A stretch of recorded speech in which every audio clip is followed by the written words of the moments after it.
सादर करीत आहोत आजच्या काही ठळक घडामोडी।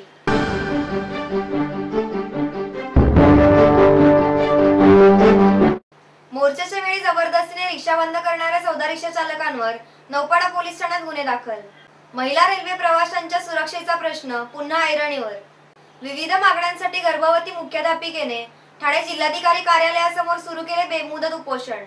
11 वर्षीय मुलीवर बलात्कार करणारा नराधमास कापूरबावडी पोलिसांनी केली अटक। आर्थिक संकटात सापडलेल्या सीकेबी बँकेची पंचवार्षिक निवडणूक होणार 12 एप्रिलला।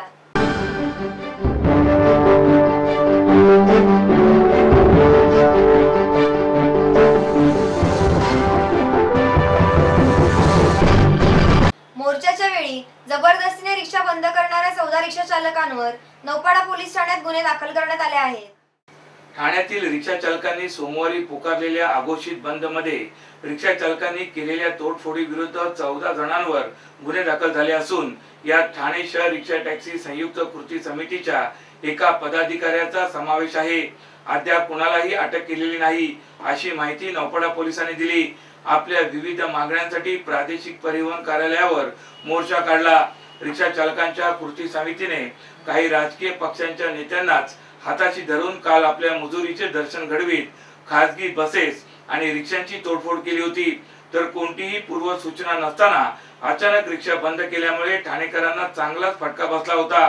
विशेषतः लांबच्या भागात राहणारे ठाणेकर शाळकरी विद्यार्थ्यांची ससे होलपट झाली होती। या मोर्चातील रिक्षा चालकांनी काही खासगी बसेस आणि रिक्षांना लक्ष्य केले होते।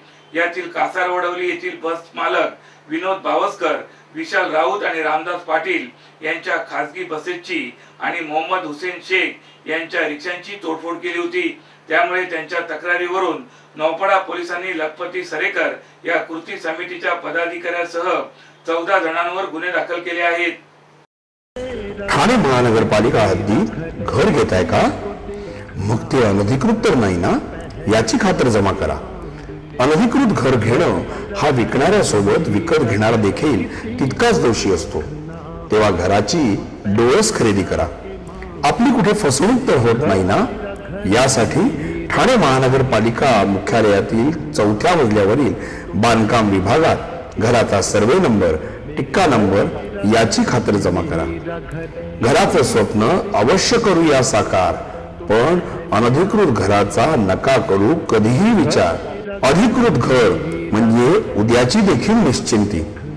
अनधिकृत घराचे दार म्हणजे डोक्यावर कधीही तोडण्याची टांगती तलवार।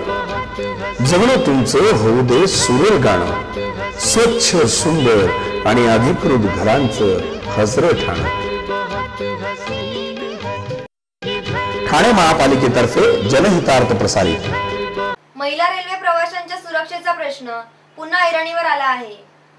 रेल्वेतून प्रवास करीत असताना महिलांनी सुरक्षित प्रवास करावा यासाठी सुरक्षा रक्षक तैनात करण्यात येतात। परंतु काल रात्री मनीषा गुरव या महिलेचा मोबाईल चोरट्याने पळविल्याने महिला प्रवाशांच्या सुरक्षेचा प्रश्न पुन्हा ऐरणीवर आला आहे। मनीषा गुरव या व्यवसायाने पत्रकार असल्याने सर्व पोलीस यंत्रणा कामाला लागली आहे, तरी सर्वसामान्य महिलांकडे पोलिसांकडून लक्ष दिले जात नसल्याचे समोर येत आहे।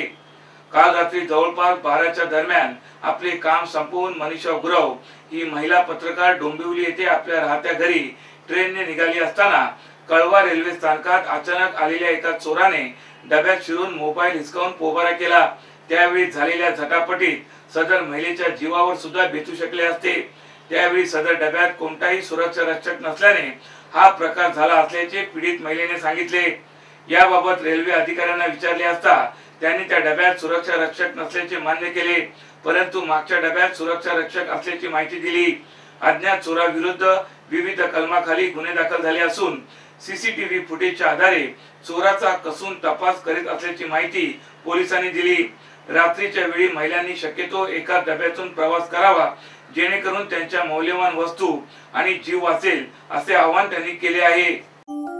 बघता बघता मुलं मोठी होतात आणि त्याच बरोबर मोठी होतात त्यांची स्वप्न। त्यांच्या ह्या स्वप्नांची, भविष्याची आणि सुखद आयुष्याची जबाबदारी TJSB ची। उज्ज्वल भविष्य हा तुमचा हक्क आणि अर्थातच TJSB चं कर्तव्य।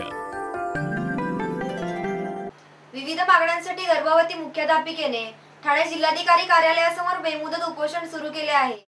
मुख्याध्यापिका पदावर काम करीत असलेल्या शिक्षिकेला जिल्हा परिषदेच्या शिक्षण अधिकाऱ्यांकडून अपमानास्पद वागणूक मिळाल्यामुळे त्यांनी या विरोधात बेमुदत उपोषण सुरू केले आहे। 8 महिन्याच्या गरोदर असलेल्या हिंदी माध्यमातील या मुख्याध्यापिकेला गेल्या 5 वर्षापासून पगारही देण्यात आलेला नाही। नवी मुंबईतील ऐरोली येथील जय हिंद विद्यालयात मुख्याध्यापिका पदावर काम करीत असलेल्या अर्चना सिंह या 2009 पासून या विद्यालयात मुख्याध्यापिका म्हणून काम पाहत आहेत। मात्र त्या या पदावर असतानाही त्यांना मुख्याध्यापिका म्हणून सही करण्याचा अधिकार नव्हता। 4 फेब्रुवारी 2015 रोजी त्यांना तो देण्यात आला, परंतु मे 2011 पासून त्यांना पगारापासून वंचित ठेवण्यात आले।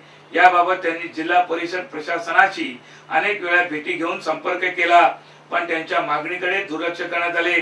27 मार्च 2015 रोजी त्या जिल्हा परिषद अध्यक्षा मीना यादव यांची भेट घेऊन पगाराची चौकशी केली असता गरोदर असतानाही त्यांना 5 तास कार्यालयात बसून ठेवले आणि त्यांना अपमानास्पद वागणूक देऊन 8 महिन्याच्या गरोदर अवस्थेत कार्यालयाबाहेर काढण्यात आले असा आरोप करीत सिंह यांनी जिल्हाधिकारी कार्यालयासमोर बेमुदत उपोषण सुरू केले आहे। बिजनेस बढ़ाने की होड़ हो या फैमिली के साथ मौज, देखनी हो भारत की विविधता या करनी हो विदेश यात्रा, आपकी हर जरूरत को हम करेंगे पूरा हमारे ट्रैवल लोन के साथ। TJSB ट्रैवल लोन, सपनों की उड़ान। TJSB सहकारी बैंक, विश्वास जिंदगी भर का। 11 वर्षीय मुलीवर बलात्कार करणाऱ्या नराधमास कापूरबावडी पोलिसांनी अटक केली आहे। टीव्ही बघण्यासाठी घरात बोलावून अल्पवयीन मुलीचे शोषण करणाऱ्या नागरिकांनी चोप देऊन पोलिसांच्या हवाली केले आहे। या नराधमाने 11 वर्षाच्या मुलीवर बलात्कार केला असून 7 वर्षाच्या मुलीचा विनयभंग केला आहे। या प्रकरणी कापूरबावडी पोलीस ठाण्यात गुन्हा दाखल केला असून आरोपीला अटक केली असल्याची माहिती पोलिसांनी दिली। दत्ता इंदुलकर असे त्याचे नाव असून तो ठाण्यातील कोलशेत वरचा गाव येथील मरियाई नगरमध्ये राहतो। इंदुलकर याने शेजारी राहणाऱ्या 2 अल्पवयीन मुलींना टीव्ही पाहण्याच्या बहाण्याने घरात बोलावले, तसेच आधी 7 वर्षीय मुलीशी अतिप्रसंग करण्याचा प्रयत्न केला। मात्र सदर मुलगी पळून गेल्यानंतर या नराधमाने 11 वर्षीय चिमुरडीवर पाशवी बलात्कार केला, तसेच याबाबत कुणालाही काही सांगायचे नाही अशी दमबाजीही केली होती। मात्र ही बाब स्थानिक नागरिकांना कळताच आरोपी इंदुलकर याला चोप देत पोलिसांच्या हवाली करण्यात आले। इंदुलकर हा विवाहित असून त्याला 2 मुलेही असल्याची माहिती स्थानिकांनी दिली। या प्रकरणी कापूरबावडी पोलीस ठाण्यात गुन्हा दाखल करण्यात आला असून आरोपीला अटक करण्यात आली आहे। या घटनेचा अधिक तपास कापूरबावडी पोलीस करीत आहेत। महिलांच्या न्याय हक्कासाठी लढणाऱ्या नारी शक्ती ब्रिगेडमध्ये सहभागी व्हा आणि आपले हक्क मिळवा। महिलांवरील अन्यायाविरोधात लढणारी एकमेव संघटना नारी शक्ती ब्रिगेड। नारी शक्ती ब्रिगेड राष्ट्रीय अध्यक्षा निर्मला पाल। सभासद नोंदणी सुरू आहे। संपर्क 9321712916। आर्थिक संकटात सापडलेल्या सीकेपी बँकेची पंचवार्षिक निवडणूक 12 एप्रिल रोजी होणार आहे। लाखो ठेवीदारांच्या विश्वासाची बँक असणारी व 100व्या वर्षात पदार्पण करणारी सीकेपी बँक सध्या आर्थिक संकटात गेली आहे। या सीकेपी बँकेला नवसंजीवनी देण्यासाठी 12 एप्रिल रोजी सीकेपी बँकेच्या संचालक मंडळाची पंचवार्षिक निवडणूक होत आहे। या निवडणुकीत बुडीत गेलेल्या बँकेला आर्थिक संकटातून वर काढण्यासाठी बँकेतील भागधारक व ठेवीदारांनी एकत्र येऊन मशाल चिन्ह घेऊन संजीवनी पॅनल उभे केले आहे।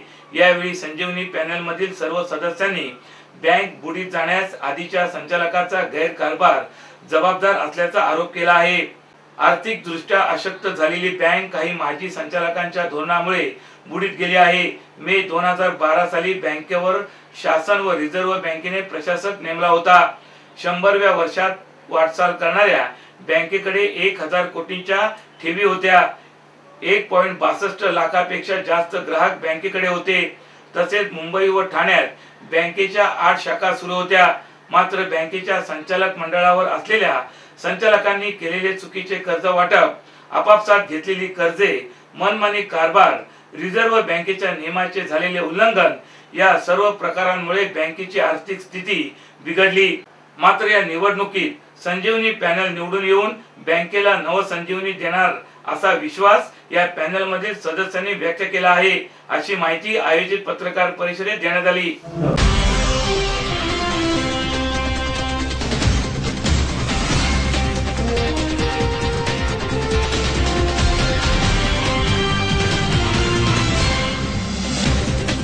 तर या होत्या आजच्या काही ठळक घडामोडी। उद्या पुन्हा भेटू याच वेळी याच ठिकाणी। ठाणे दर्पण या वृत्तवाहिनीचे प्रसारण ठाणे शहराबरोबरच ठाणे जिल्ह्यातही होत असते। तरी आपल्या काही समस्या अथवा सूचना असल्यास आमच्या या पत्त्यावर संपर्क साधा। आमचा पत्ता पुढील प्रमाणे।